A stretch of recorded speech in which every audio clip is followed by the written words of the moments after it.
Hello again, Steve here, and today I wanted to talk a little bit about a way of looking at what is going on in the world in terms of how we would look at the weather.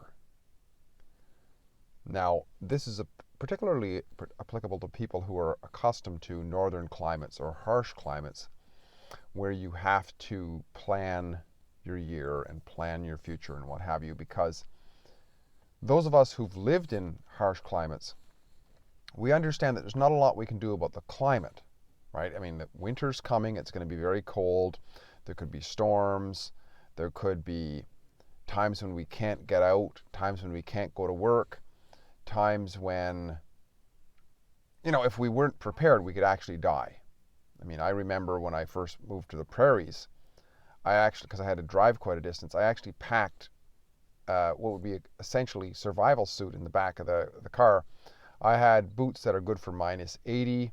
I had a good one of those flap hats, complete padded coveralls, and the whole works. And one time I did actually, vehicle stalled and I had to walk about a mile at -28 or something with a blowing wind.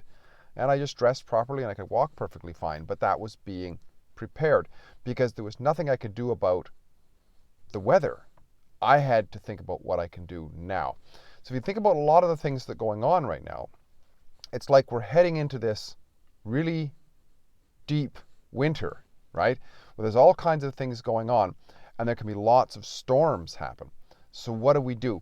So rather than get angry at the weather, once again, inner Genie project, coming closer back in, what can we do to prepare, right? So I'm going to paint a scenario of what this weather can look like. Now, as I see humanity, it's like I've talked about this before. Henry David Thoreau, he wrote this book called Walden. It's a really good book to read because what he has this, and for among other reasons, but he has this story at one point where there's these red ants warring against the black ants, and they're just one against the other constantly. Human beings, in a way, we're like various species within the species, and even within races and so on. It's like there's two species because there always seems to be the hunter-gatherer type people and the farmers or the producers. And I'll hope to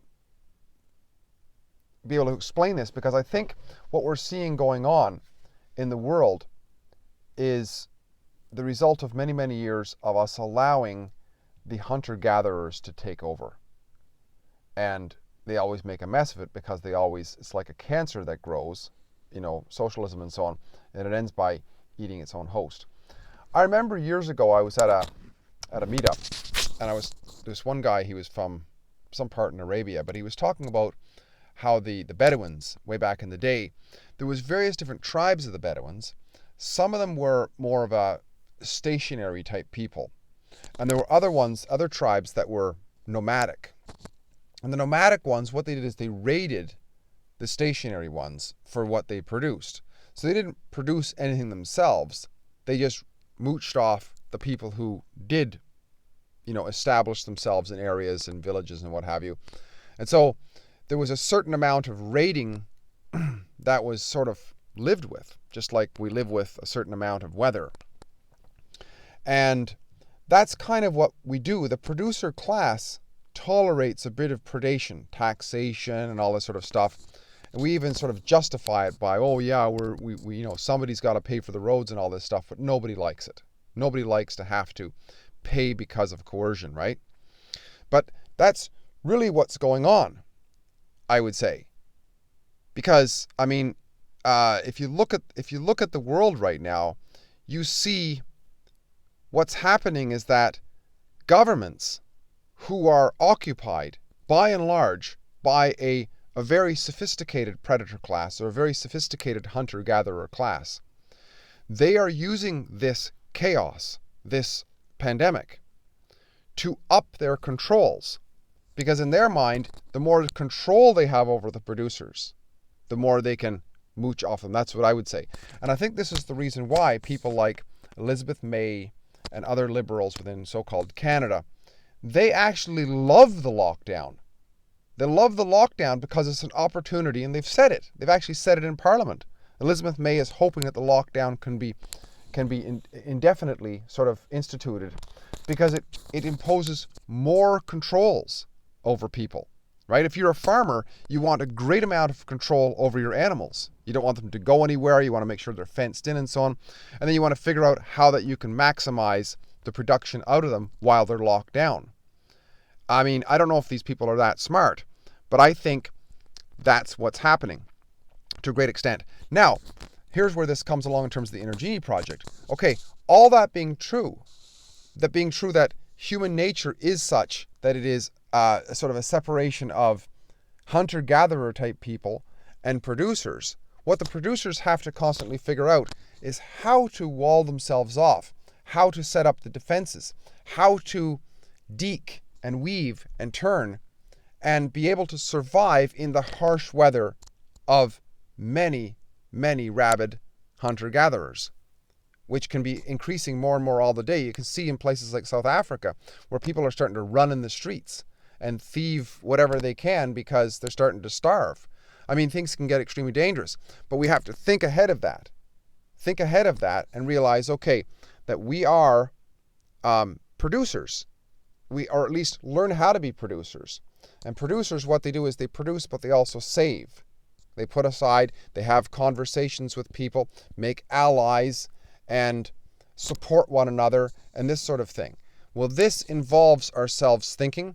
This involves level-mindedness, not panicking, and using, like, taking that time to meditate on what's going on, taking in more valuable, consistently correct information, and discerning it for ourselves, running it through our own discernment. Does this make sense? Does it not make sense? And, sort of operating within where we can operate. And sometimes within a place like this, I mentioned before in another video, sometimes things can get so chaotic, all the control freaks are looking over here. And meanwhile, they're not looking over here, and there's a great degree of freedom, as I mentioned with what happened at the fall of the Soviet Union. All the focus was on what could be going on with the Chechen wars and they keeping control in Moscow and St. Petersburg and so on. And all of a sudden, Siberia was wide open. There's no government. So people could go there from all over the world and have basically a voluntary society within the hinterlands of Siberia. And that was metaphorical for other things that could go on. But there'll be areas of life where the authoritarians are looking the other way. The hunter-gatherers are looking over to gather over there, and meanwhile they're abandoning it here, and we can go there and find greater degrees of freedom. But it starts from within ourselves, observing what's going on, using our thinking caps, talking to people who have a level head on their shoulder, and then taking it from there, I think. So there's definitely something that can be learned from here in terms of freedom, and I think it's an opportunity for us to exercise our discernment of what are hunter-gatherers, the nature within us too, and what is the productive. And I'd say being with the productive and on the side of the productive is a much better opportunity because the hunter-gatherers need the producers more than the producers need them. And in times of scarcity, there's fewer producers and more hunter-gatherers, I would say. So be on the right side, be a producer, be a farmer. Steve here again, great chatting. Talk again soon. Bye for now.